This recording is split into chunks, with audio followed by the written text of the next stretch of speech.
Yeah, mic check 1, 2, 3, testing. Mic 1, 2, 3.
How's it going, everybody? I am Preston Johnson. Welcome to Last Word Cheetah, brought to you by Bets TV. As a general philosophy. That's exactly right.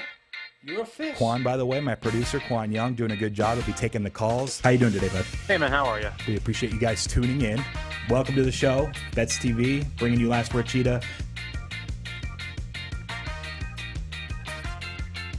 How's it going, everybody? Welcome to Last Word Cheetah, brought to you by Bets TV here at the Bets TV studios in sunny, but not today, sunny. It rained a little bit, actually.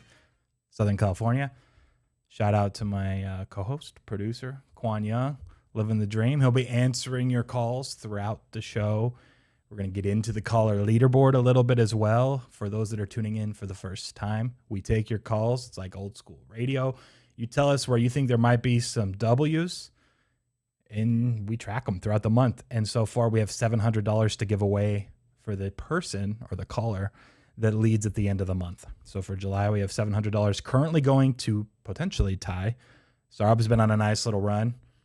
He hit a parlay, I believe, on Thursday and another W Friday. He hit the Alonso to win the home run. He's up pushing Ty. Patrick's fallen off a little bit the last 3 days. And Tone, better luck next month, bud. But anyway, it's still open to anybody. We'll take parlays. You can take your long shots. We got this week to finish off the month, 661-515 bets. 10 seconds max. We're just going to do it. I would have bet my life that Tone called in. We're like less than before our first break, which is only 9 minutes after the show.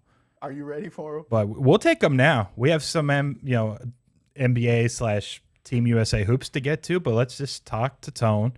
He had what seems to be a really great weekend. He's excited to tell us about it. So what's up, man?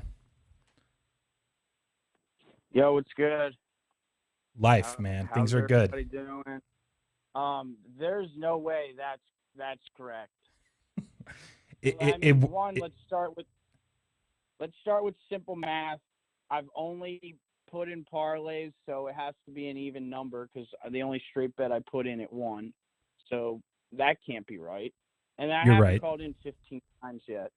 So, simple math says that Qwan can't do math. That's what I came to the conclusion of. Qwan, I hope you had a nice weekend. You still can't do math, buddy. But that was always on the docket. I admitted Friday that math is one of the most challenging subjects for me. Here's what happened. You guys, after Patrick, it's pretty ugly for most of the callers. He's in third, like plus 2.84 or whatever. It's ugly. I just said, hey, throw Tone there at the bottom, put like minus 15. He did 15.15 for some reason, but we didn't actually add it up. You're probably more like minus 8 or 9, maybe 10 range. Couldn't tell you for sure. Either way, but it's not 15. We can agree on that. I mean, either way, we're at the bottom. But I just wanted to make clear that graphic was, Yeah, off. It's a little bit off. But we'll call that slander. Well, you've been calling me the glizzy gobbler and an informant, a fad, all and that. What isn't true about any of that, Qwan? I'm not a glizzy gobbler. I lost. I was under 15 and a half. Wendy's every day for breakfast. That's the definition of a glizzy. That hot dog. That's fact. Breakfast of champions. Ugh. Hey, Anthony, I know you called a little sooner than you were probably anticipating originally. Do you have a play or a winner for us today? Okay. And Friday, the only game we talked about was the Phillies one. Of course, Wheeler had a day, and the other 3 picks won. So, we're back at it again with a 4-teamer, all right? Okay. I need the Nationals money line. I need the Royals money line. I need the where is it? He's still putting his play together. That's how all the pros do it. I feel like he has to wait to call back in. Rockies money line. That's the play. Oh, wait. You're forgetting one. One late submission, the Blue Jays money line. Late submission. Who's that coming from? Another late one. Braves money line, a 5-teamer. You really want to go 5-teamer? Of course I do. That's a winner. I just gave you like a 50-1 winner. I'll be in first. I'll call in tomorrow. Teabag the world, and then we'll go from there. He's not wrong. It pays 56-1. 5-teamer, all dogs. You might as well round robin them.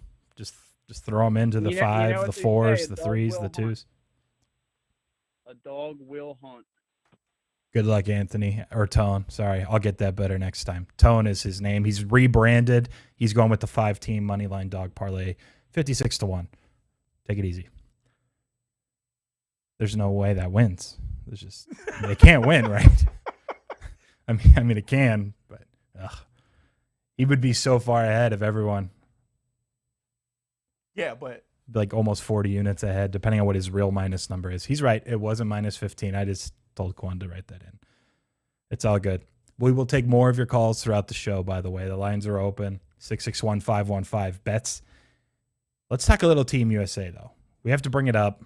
Their first game that actually matters, because the exhibitions in Vegas, it's like, oh, okay, they're just going through the motions. Look, we talked about it. There were guys going down with health and safety protocol stuff. They only flew 8 over there. One of them was JaVale McGee.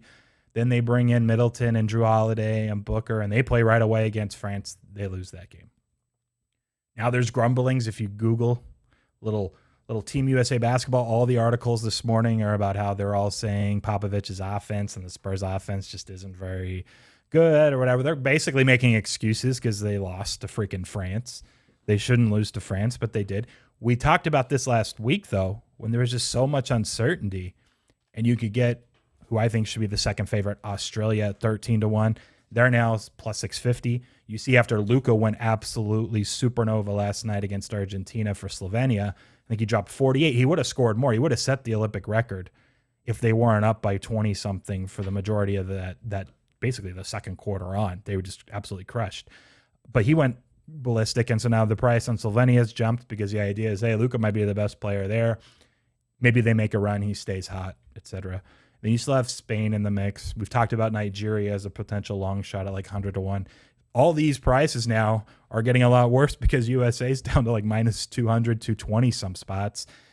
I think there's still a few that are higher, but I looked at a few. You can get minus 200 now in USA. When's the time, as a former athlete yourself that played in like 7 different cities, when do they wake up? Like, what? They're already grumbling after one loss. Half the guys hadn't been practicing with the team.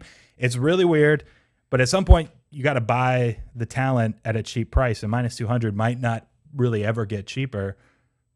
What are your thoughts just in general? Evan Fournier said it best. Like, we got the best individual players in the world, but you can't just throw a team together in AAU or pickup ball and say, hey, we about to go out and run. Like, guys that have played together, they practice, they have sets, and they actually play like real basketball. Sure. You can't go out and what's the last man standing thing that Team USA does, where we get excited, we see KD going one-on-one versus Jason Tatum, but that's not FIBA ball, that's NBA ball, and it's not working over there. So I don't even think it's a thing where they can wake up. Like the final possession where they got like 3 offensive rebounds, clang, clang, clang. It's like nobody even thought, hey, let me go take it to the basket and get a bucket. It's just that's what NBA basketball is now. The game has certainly shifted. I'll say this too before we take our break, and then we'll open up the phone lines for after that. The game has also become, in the NBA in America, extremely international heavy. Like, we're talking about Luka, but even Jokic, Giannis, obviously being Greek. Like not the majority, but a good amount of these players that are some of the best in the NBA are now playing for other countries anyway. And so, along with like the chemistry and the fact that they're not actually running sets, or they're at least trying to do some basic stuff that is not looking good, I just don't think that the talent is as American-centric as it used to be either. So I'm very intrigued to see how this plays out. And I'm kind of hoping for something crazy to happen, to be completely honest. Maybe that's anti-American. We're going to get some callers and be like, what, you're anti-USA? Look, you got 13-1 on Australia. I might be rooting for the Aussies. My dad lived in Australia for a few years. I got a connection there. We'll see what happens. Man, I didn't live in Australia. They're like 41.5 point favorites too in their next game. It's ridiculous. Everyone's going to hammer it too. Like, bounce back game. Lay the 41.5. I don't know. All right, we're going to take a break. 661-515-2387 is our phone number. We're going to take calls on the other side. wins on the diamond. Don't mind Tone and his 5-team moneyline dog play. We need real winners. Please call. Give us those. Stay tuned.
Welcome back to the show. I forgot to say before we start taking these calls, it's ACC week.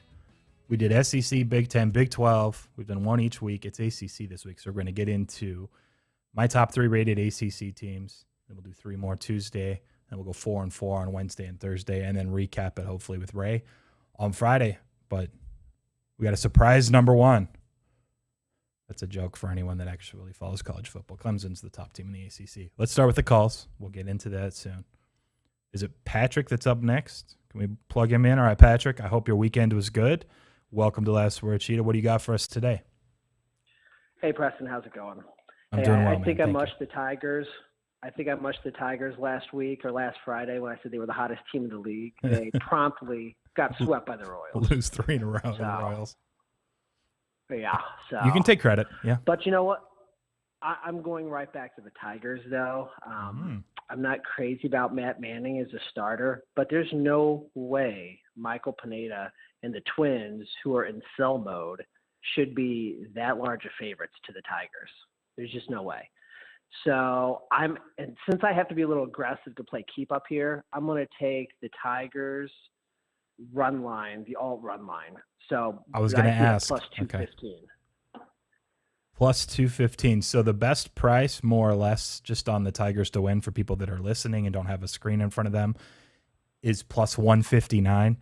Patrick's going with them alt run line, meaning they have to win by 2 or more, and he's getting over 2-1. He's getting plus 215.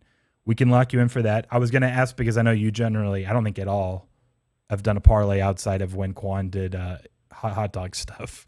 And everyone was basically under that number, and it paid off. But maybe, I don't know if you did free throws or not either. But either way, anything betting against Qwan always wins, and it's been positive. But other than that, I don't think you've done parlays. So we'll go alternate run line. No, yeah, I'm not a big parlay guy. Those typically, as we've seen, they typically don't work out. So yeah, it's interesting how after the top 3 players on our leaderboard, everyone's negative, and they're generally the ones that have been firing the parlays. That's although it would be happens. really cool if Tone's 56-1. I really want that to happen just for show content. Yeah, I would be absolutely thrilled if we could clip it, cut it, post it. It really happened. The games haven't started yet. No, it would be great content. I hope you get there. I hope you can make a run. We still got a week. You're only about 4 to 5 units back from second and third. So this will put you right there. We'll lock you in plus 215. Detroit Tigers alternate run line. Hopefully you can reverse the mush the other way and the Tigers can win a game. All right. Very good. Thank you. Take it easy, Patrick. Talk to you later. Bye. We got Bob next. All right. Bob was asking me questions during the break. I'm not sure if you want to jump right into those now. How was your weekend? Oh, it was great. Great. Went for a hike. Did all kinds of things. It was a good time. Nice. Volunteered on some trails. Shoveled some gravel. Right on, man. You're a better man than I am, that's for sure. Well, let's let the listeners know what you were asking me about during the break, and then we can kind of break it down a little bit. So while I was hiking, I was in Oregon, and so the betting's legal there. And so I placed a couple of in-game bets on the Astros to win, just money line and run line, and those both turned out because they won 3-1 the other day, Saturday. But Okay. I was wondering how do they go about doing that? I mean, do they have I just don't know how the room works on how they set lines or whatever. But it's like, is just one individual in charge of watching one game? Because then that takes a lot of people power to manage all that. So what do you know about that? I don't know if you could talk about that. I thought it was interesting, and I don't know any of the answers.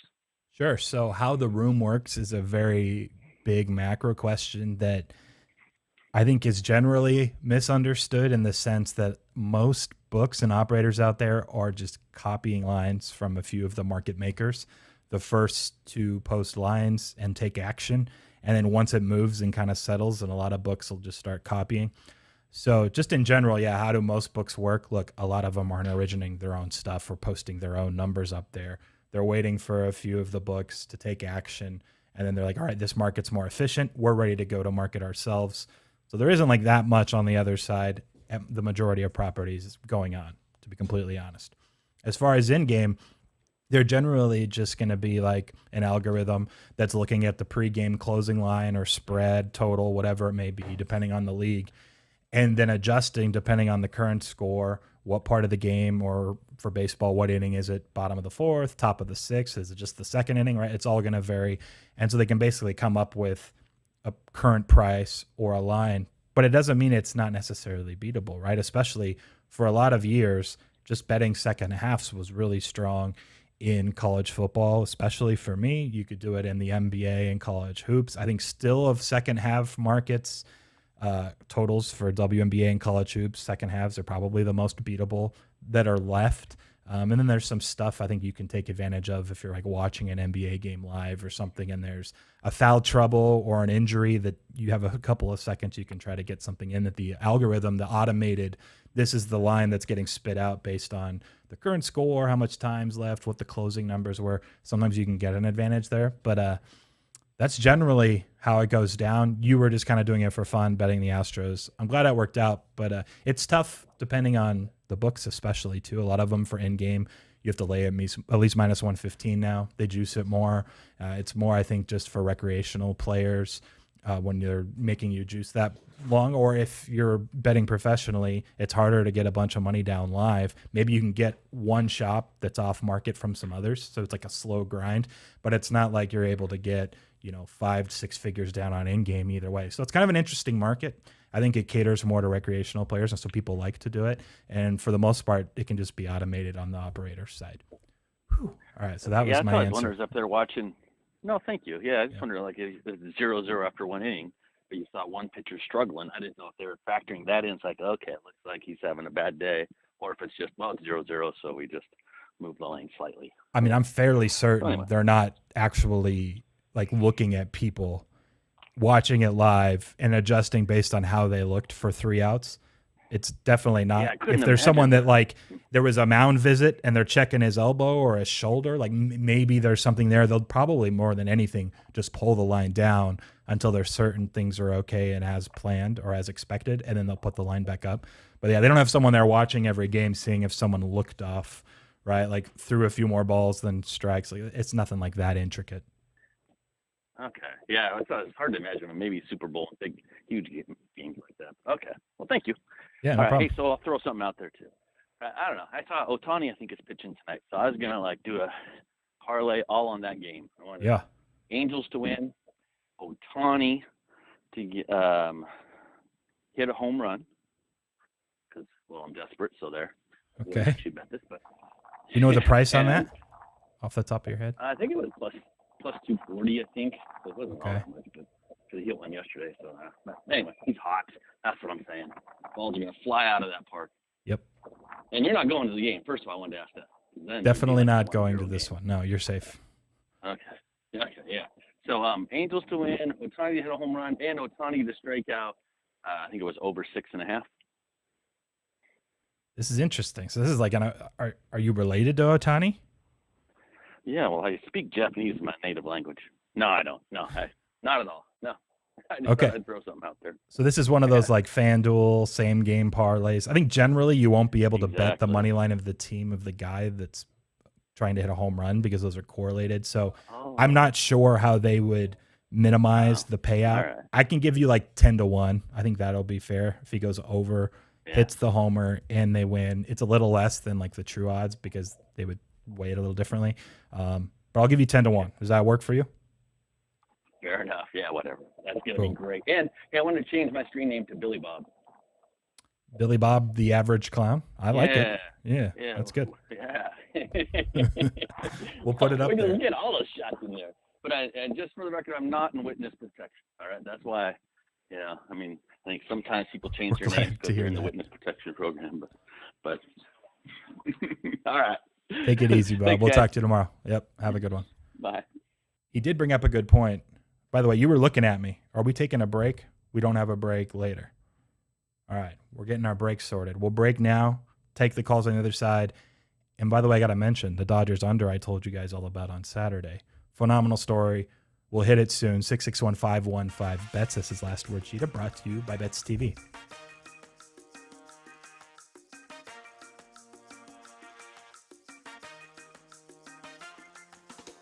We got to send it.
We're back. This is the Last Word Cheetah Show, brought to you again by Bets TV. We have Carlos on hold. I know we had to take an abrupt break. We're going to get to him. But before that, I need to go off of what Bob was saying. He said, making sure I'm not in attendance. I told you guys on Thursday that there is this streak for whatever reason. Doesn't matter the sporting event. It started when I lived in Salt Lake City and went to RSL matches, soccer matches. 9 straight unders. I attended 9 RSL matches. All of them went under, and then it's just kind of continued for sports and different leagues, different schools, whatever it may be. If I'm in attendance, whatever the least exciting thing that can happen generally is what happens. Thursday, I wasn't going to the game. My dad was, but I said there might be a connection there. Sure enough, it goes under the total. But I said Saturday I will be there. It does not matter what the number is. Bet under on Saturday. You know what the best part is? A little bit of traffic driving up from down south all the way up to Dodger Stadium. I also was the first time I took my 2 kids to a game in full. Like, it's a little crazy, a little hectic with a 6 and a 4-year-old. You know the final score of the game, by the way? No. It was 1-0. We showed up right after the Dodgers hit the home run in the second. It's like bottom of the second. We were walking in. They hit the homer. We heard them cheer. We're in our seats. 0 runs after I sat down. It's just how it goes. It's free damn money. It just is. I don't know how. Johnson family DNA. It's like another way to run bad. Like every time I go to have fun, I never see scoring. At least they won the game, but I was telling people that's the lock of the week, Saturday, and sure enough, no sweat, 1-0 final. And the funny part, I wasn't even there for the 1 run. All right, Carlos, we'll bring you in. I apologize, but I had to relay that story a little bit because I was just in awe afterwards watching the entire thing. The only upside, by the way, Carlos has had little kids. It was a fast game. There wasn't any scoring. The kids did all right. It was actually pretty fun. They had a good time. So anyway, Carlos, how was your weekend, bud? How are you doing? Well, let me tell you, man. I lost to a 16-year-old. I had to pay for his meal because I bet against TJ Dillashaw at UFC. So, listen, that's how my weekend went. So my son had a baseball tournament, and the kid was like, I'm betting his dad. On 16-year-old baseball games now? Carlos, you've stooped that low? Hey, man, my kid plays baseball. His teammate wanted some action. I gave him some action. I bought his meal. It is what it is. Carlos is on one of the longest losing streaks we've ever seen. He's like, damn it, I need to start betting these baseball games. And he still lost to the 16-year-old. This is fantastic. We're clipping this, Qwan. Make a note. All right. What exactly was the bet? Like, were you even close? Was it a sweat, or did you just get obliterated? No, I thought, I bet against TJ Dillashaw because he's coming back from, a long layoff or whatever. And, he had a cut eye. I thought his eye was going to stop the fight, and I would have won. And sure enough, I lost. So there it is. The kid he bought some wings and a soda, and, the dad okayed it, and, I bought his meal. So okay, as long as the dad was okay with it. Was the were you going to really make the 16-year-old pay? That's what I want to know. Had you won, were you going to make him pay?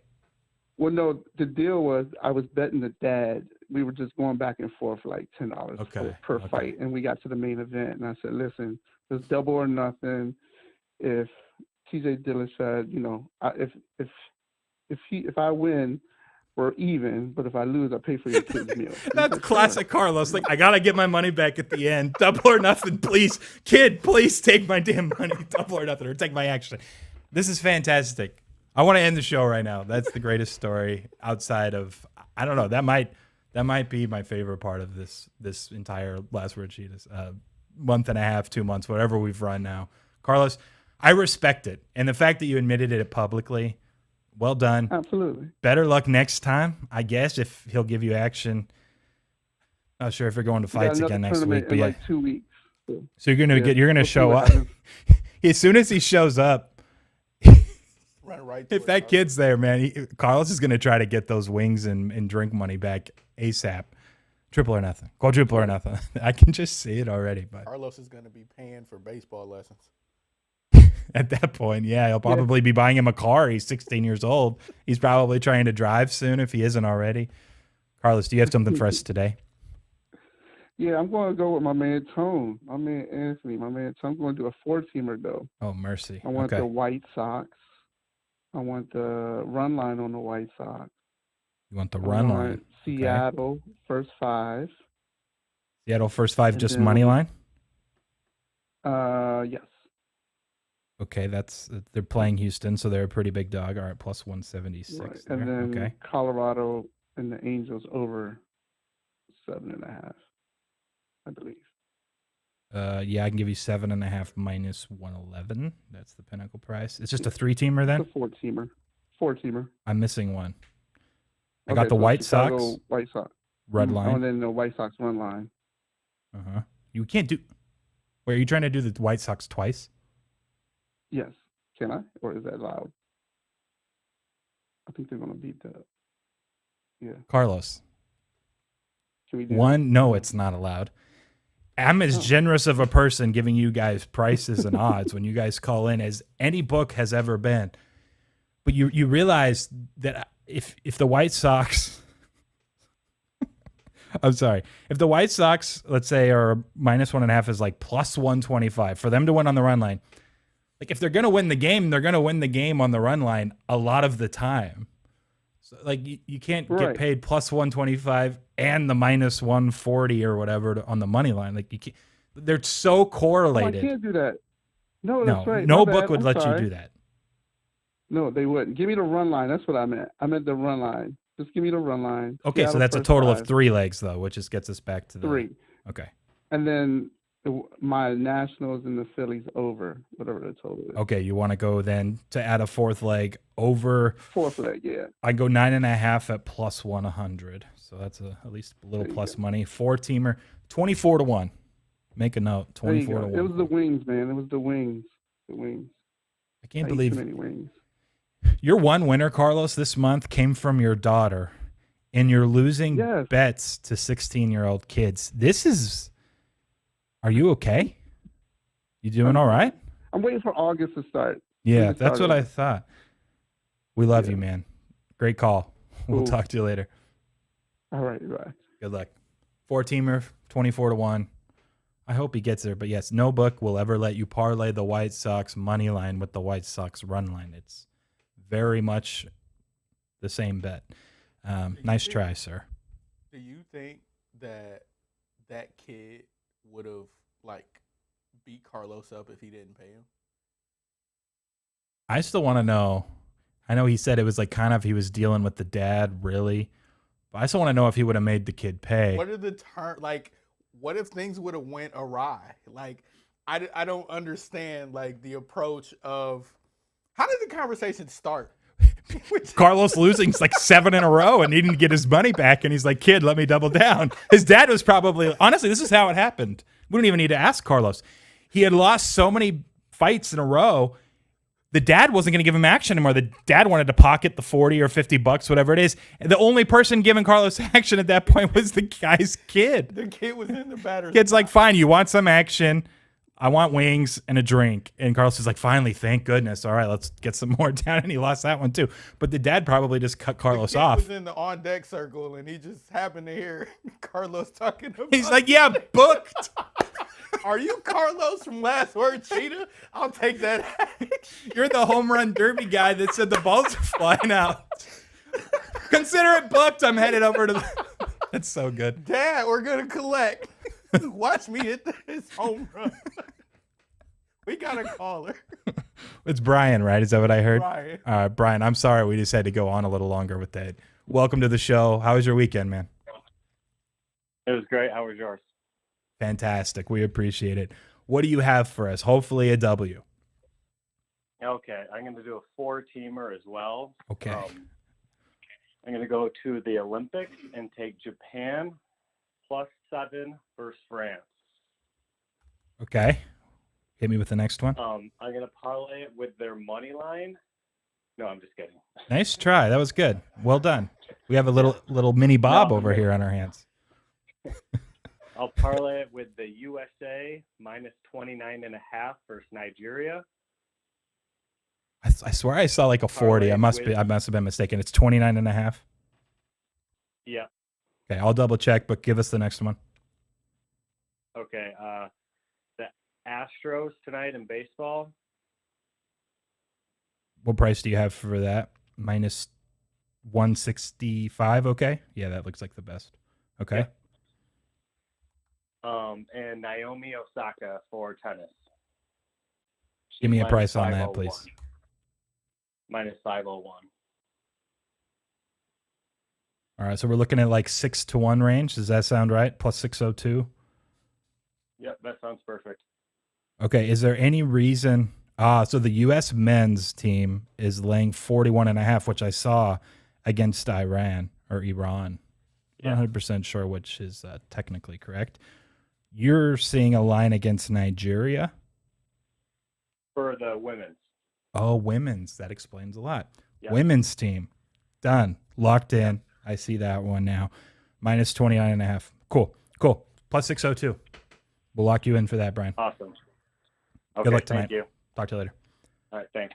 Bye. I was like, I swear I saw USA men's is laying 40-something. Anyway, glad we sorted that out.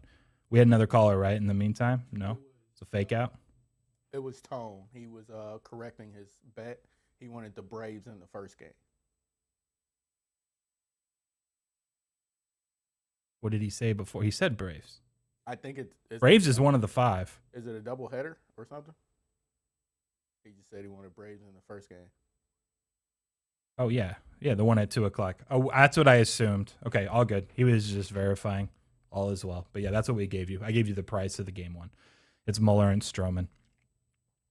All is well. All is well. All right. So, I'm just already, thinking of all the ways Qwan can clip that Carlos call, and it's going to be so beautiful. I think we need, a dramatic reenactment. We get a 16-year-old. We could do a 30 for 30 on this if you want. Last word Cheetah regular dials it in extra. Just gets crushed by a 16-year-old kid betting over the weekend on the fights and on baseball. Man, that's somehow perfectly sad, but just perfectly awesome at the same time. He's trying to get better though. That's he's asking questions. I said I respect for it. August. Football season's around the corner. I believe in Carlo. You're already locking in a Qwan phase. You want to bet on Carlos to win month of August. I'm not going to say that. I'm going to make a futures bet, though.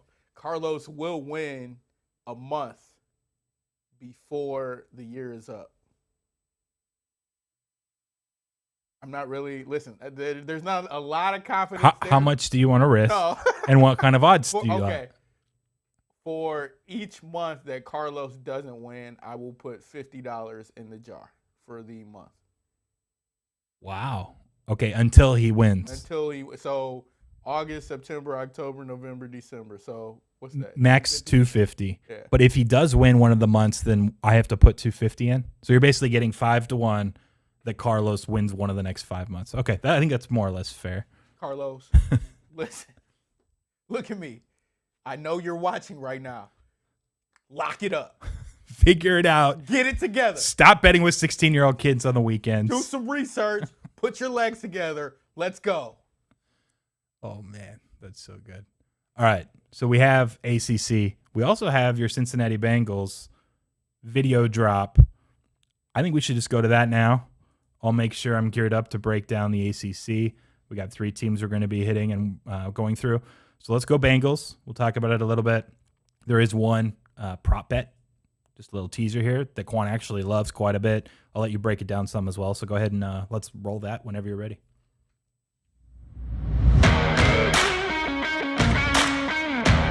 What's up, everybody? It's me, DeQuan Young, and we're almost out of the bottom of the barrel for NFL futures. But today, we're talking the Cincinnati Bengals. Last season, the Bengals had found their quarterback of the future, and in 10 games, Burrow turned heads in 2020 when he completed 65% of his passes while also throwing for 13 touchdowns and over 2,500 yards.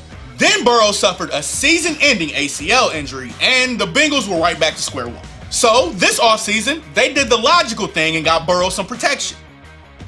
No, they didn't? That's dumb. They drafted Jamar Chase, reuniting him with LSU quarterback Burrow. The Bengals are looking for big things out of Chase, and so are the betting markets, as he has a player prop for under 1,025 yards on the season. Throughout NFL history, there have been 24 wide receivers who have eclipsed the 1,000-yard mark in their rookie season, with Justin Jefferson being the most recent. And with 119 projected targets for Jamar Chase, who they say he gonna hit that mark? As for Burrow, he looks to return to form at 100% in Week 1, which is exciting for Bengals fans.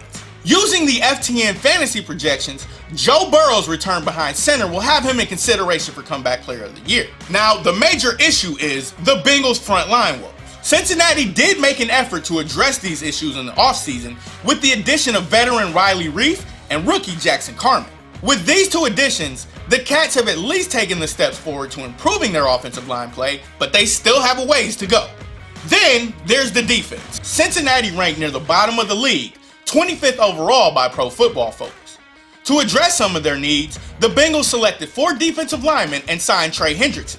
That all goes a long way, but they're still kind of trash. What do you expect? It's the second year of a rebuild. So if you're looking to make some futures bets on the Bengals, here's some of the prices you can get. Check out the player prop shop on FTN Fantasy to get specific props and prices on players like Jamar Chase and Joe Burrow. This has been Qwan Young talking NFL futures for the Cincinnati Bengals. Next up, we talk the Philadelphia Eagles.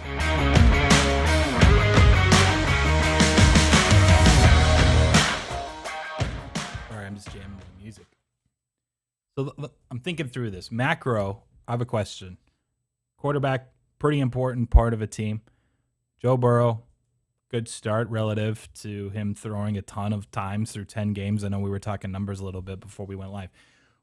Is it just safe to assume now at this point with medical where it's at that ACL injuries are just like fine the next year? Like we just assume that Burrow is going to be similarly as good as last season, or is there at least some sort of downside there that he's not going to be healthy enough to be the same guy? It's funny because like I have, in my travels, let me just say I don't know the answer. I'm generally asking. I used to work for like a PT clinic, and he's one of the lead PT guys like in the United States. He's worked with Ronda Rousey, a whole bunch of things. Okay. He's rehabbed athletes back from ACLs in like 15 weeks. So there are things that 15 weeks with modern, like not just saying like I'm Dr. Fauci or anything, but with like ACL repairs, I think they're becoming more commonplace to where you don't have to worry about the recovery process as much as you did in the early 2000s and like 1990. You get an ACL injury, you're done for the rest of your career. So pretty much, yeah. I think that with the load he's going to take and probably the game plan they're going to play, they're not going to have him back there throwing. Well, I think they're going to have him throw him a lot, but they're still going to be quick. It's be gonna bad. Be quick, yeah. They're getting the ball out. They have weapons to where he's not sitting back there and holding on to the ball. So I wouldn't worry about, I guess, a re-injury. Of course. I mean, you just have to – anything can happen. I wanted to just kind of segue that, one, shout out science, medicine, like doing pretty good. Yeah, science. The last like 10-plus years have been really good in that regard. Even like Achilles. Achilles has kind of been the one that's the one, yeah. Not quite there yet, but maybe with some time they'll get to where an Achilles turnaround, at least with Durant, seemingly – was great. So maybe we're going to get there with the Achilles, but ACLs, like you said, 20 plus years ago, it just was super death for any athlete, let alone in the NFL. So anyway, I was just kind of curious your general macro thought there on Joe Burrow. So now segueing into some of the numbers, you loved that Chase prop over. You have the extra game. Break that one down a little bit. Tell us why you like Chase. Again, this is assuming Joe Burrow's healthy enough and similarly as good as he was a year ago. And that's like, everybody, I keep forgetting about the extra game, which is kind of like the, I guess, cherry on top, because the projections, like I was looking up the stats, I think there were like 300 targets for Joe Burrow or the Bengals' top receivers last season, and this is the entire season. This is with Joe Burrow playing 10 games. He had like 400 attempts. They were. That's why I was going to mention earlier. They were so bad defensively, and they were losing games. Yeah. They just have to throw a ton more frequent. There was that one weird Browns game, like maybe week 2 or week 3. He threw like 59 times, and the Browns couldn't even stop him. They kept backdooring the spread. I remember a lot of people that had bet the Browns. The line moved the Browns' way, and Cincinnati and Joe Burrow just like backdoored it 3 times in the final 5 minutes of the fourth quarter or something. So there was a game in there that was probably a little more outlier-ish, but in general, if he throws 500 and something times, can Chase convert those 100x targets? Man, AJ Green got like 100 targets last season, and hey, you said 119 or something like that. 104, I think. 104, okay. That's not the AJ Green from 10 years ago, and Jamar Chase is, he's going to be a different animal. And they also like their first 6 games are against horrible teams. Their strength of schedule is tough, and that's only because it's division. Like they play the Browns twice, they play the Steelers twice, and they play the Ravens twice. So that's like most of their non-conference, non-division games are Jets. I think they got the Lions on the schedule. The Vikings, Bears, Lions, Packers. So I'm telling you, man, the Lions secondary, Lions defense, they were the worst last season. Okay. I think the Texans are on there. They were 31st. They're going to be opportunities for them to get the ball. And I think Jamar Chase, like with watching Justin Jefferson last year in Minnesota, you have like a big-time young receiver, and he takes to route running and can find a way to just make plays and be who he is. He's going to get 1,000 yards. Like with an extra game, I think it's easy. Okay, well, you need 1,026 theoretically. I'm called. Okay, just making sure. Boom. Because you said it probably lands like 1,012. You got it. You're gonna lose. I think I saw he has the average 64 yards a game. Yeah. Good luck. I don't know. It's hard for. I mean, have you looked when the last time a rookie receiver had that many yards in a season? Jefferson. There's been 10. Okay. There's been 10 in this decade alone. I think Odell hit it. AJ Green hit it in 2011. Justin Jefferson last year. Did some homework. There was 3. All right, I'll give him credit for it. And you're right. The schedule at the beginning: Vikings at home, Bears, Steelers, Jaguars at home, Packers at home. Who knows with Aaron Rodgers? Lions. Then they have to go play Baltimore, but then they get the Jets after that. So 7 of those first 8 games. Interesting. We'll talk more NFL as the season approaches and gets closer, but now we are turning to college football, ACC. I spoke to it a little bit earlier. We're going to go 3 teams today. My top 3, Clemson, clear number 1. My next 2 are North Carolina and Miami, which are relatively close to each other. There isn't a big difference there. Clemson just wins the ACC every year now. There's not a ton to get into. They have DJ Uiagalelei, who's taking over for Trevor Lawrence. He played in 2 games against Boston College and Notre Dame and looked really good a year ago. I anticipate at least something similar to what we saw there, which is one of the better quarterbacks in the country. So with everything else that they have, their recruiting, Dabo Swinney, etc., they've always had that game that gives them trouble. I know they've lost to Syracuse. Or like Notre Dame, they ended up losing, I believe, last year. They've had North Carolina and Boston College have played them close. Even A&M actually, I think, came down to like a 2-point conversion a few years ago. They've had a couple close games. I'm not betting them to go 12-0. If anything, I would bet under the 11.5. But it's priced and juiced under, I think, fairly. So it's a stay away as far as actually betting Clemson. But the real question then is, so what's going to happen in the Coastal? And that division, it was interesting. I just heard this. My friend Colin Wilson and Stuckey, they were doing a podcast for their stuff, and I didn't realize off the top of my head, but the last 7 Coastal Division winners were from 7 different schools, which is like hard. Like there's just a random team that's kind of coming in and winning it every year. It's 7 straight. But now I think this year it's very likely to be Miami or North Carolina. I think those 2 have now kind of set themselves apart from the rest of the pack. I don't think it's as balanced in that regard. So let's hit the graphic for North Carolina at 9.5. We'll do them first. They're my 14th ranked team in the country. I project 9.4 wins, so I think it's relatively close. Their strength of schedule is a lot easier than Miami's, which we're going to get into Miami here in a second. But they don't have to play Alabama to open the year for one, and then even App State and Michigan State are Miami's next 2 games out of conference. It's just pretty tough.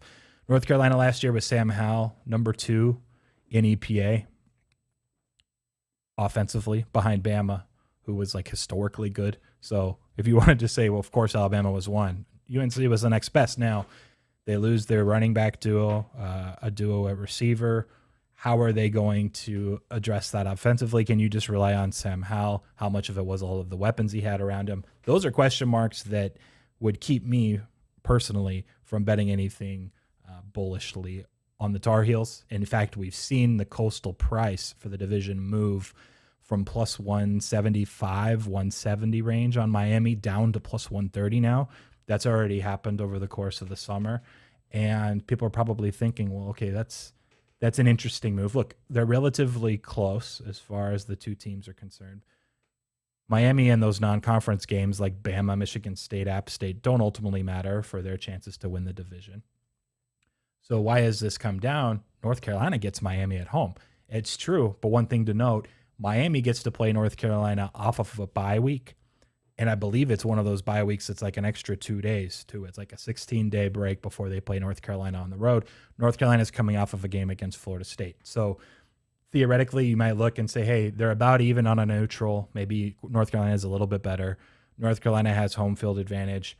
This should be a bigger discrepancy. I think the line could end up being a little bit lower because of the setup there for Miami is actually bodes pretty well. So that's why you've seen the price come down, in my opinion. And I think a lot of it has to do with now kind of shifting gears to the Hurricanes. Derek King, the recovery from his ACL injury, speaking of, all reports are that it's been a smooth recovery and that he's looking great. So if that's the case, this is an offense that in year one under Red Lashley was second in passing in EPA in the ACC. They had, let me pull it up actually, for their team, 19th in EPA offensively overall.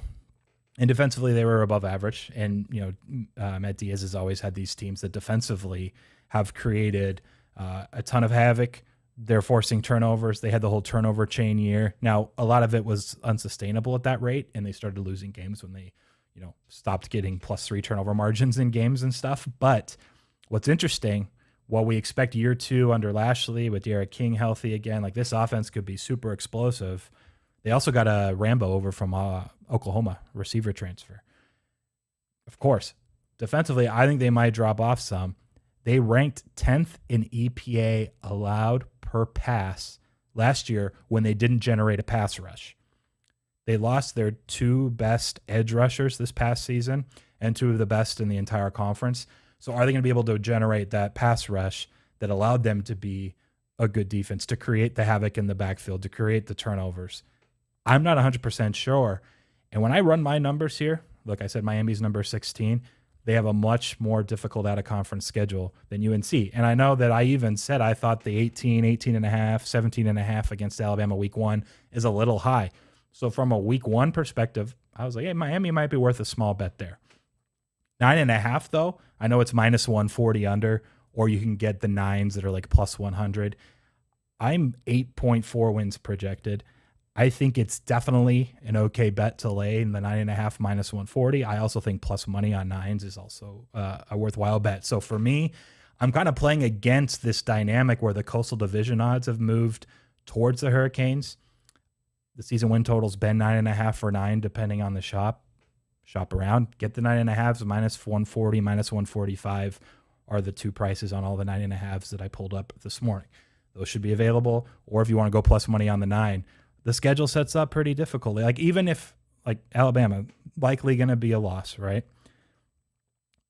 Going from that point on, like App State at home, like yes, it should be a win. But coming off of playing Alabama, I mean, in App State, they're still a team that is, top 50-ish. I think most people have them ranked around there. That's not a lock by any means. Michigan State, who they get the following week, is going to be tougher. I think they're going to be a better team than what we saw last year in a weird season with a first-year coach and no off-season over there and some COVID stuff. So just that alone, I'm not sure they're necessarily going to have 3 wins before they even get to ACC play. On average, they're probably going to have like 2.5. So that's part of what you're betting. Can they win those next 3? They have Central Arkansas, I believe it is. They have an FCS game in there too, week 4 before they play Virginia. But everything sets up for a 9-win season or worse for me. I got to just trust my numbers and projections. And the fact that I think ultimately they graded out so poorly defensively against the pass in the year 2021, everyone's passing. When they don't generate a pass rush, they lose 2 of the best edge rushers in the country, the ACC. Can they duplicate that? Probably not to the extent they did.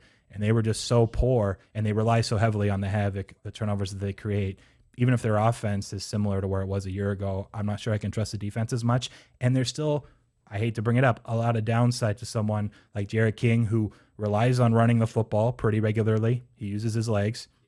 The potential chance at re-injuring is certainly a possibility, right? It exists to some degree, or that he's just not the same to the 100% degree. We were talking about it with ACL injuries and quick recoveries now with Joe Burrow and the Bengals with Qwan earlier. There's some uncertainty there that I'm fine also adding in as kind of some extra equity into this play under the 9.5. So those are my 3 little breakdowns. Nothing to bet with Clemson or UNC, but Miami, I think that's the play as far as kind of capturing. I don't want to bet UNC to win the Coastal at plus 130. I think Miami could win that game still and win the division, but still go under. They're not going to win 10 games necessarily if they win that one. So that's what I'm kind of playing, the overall macro variance of it all. We have a caller? Oh, all right. We're wrapping early? I forgot. Thank you, sir. We have a promo. I was done anyway. That's why I started asking. So we're good. We're wrapping the ACC. We have a new show coming to Bets TV very shortly. We have a promo, and Qwan was smart enough to remind me because I would have gone for an extra 2 minutes. Mad Lab, Mike, his buddy Anthony, they're doing MMA Labology. Let's roll it. You can play it. You want to play it now? Yeah, well, and then I'll go out on the other side. That's fine. If you're ready. How's it going, everybody? This is Preston Johnson with Bets TV, here to announce a new program we're bringing to our network called MMA Labology with Mike and Anthony. What's going on? My name is Mike Madlab Urado. Welcome to Labology, brought to you by Bet TV. It's Bets TV. Not Bet TV. I said Bets TV. No, you said Bet TV. Bets TV. I'm Anthony, but we're here to talk MMA, combat sports. Stop banging the desk. We're not It's just what This show is going to be about 30 seconds because we curse so much. We break down everything for you guys from top to bottom. We do the main event. We'll give you dogs. We'll give you our leans. We do everything in a very strategic way. We use some metrics. We do a lot of the eye test breakdowns from DFS to wagering our favorite picks and such like. My picks are always good. He just kind of tells me. We're going to give you guys some really good bets, some good content, but the most important thing that we're going to give you is very good MMA knowledge. Welcome to MMA Labology. I'm your host, Anthony Bush Bashilio. I'm here with the Mad Lab, Michael Iorado. I'm excited, man. That'll be good. I don't follow MMA. I will now be following MMA. I'll probably have action now every weekend. We appreciate you running that, Qwan. Well done. Saving my you-know-what. Welcome tomorrow, everybody, at the same time. 4 Eastern, 1 Pacific. Thank you to all of the callers today. This is Bets TV, and this show is Last Word Cheetah. Had a good time. We'll talk to you guys tomorrow. 661-515-BETS, 4 Eastern, 1 Pacific.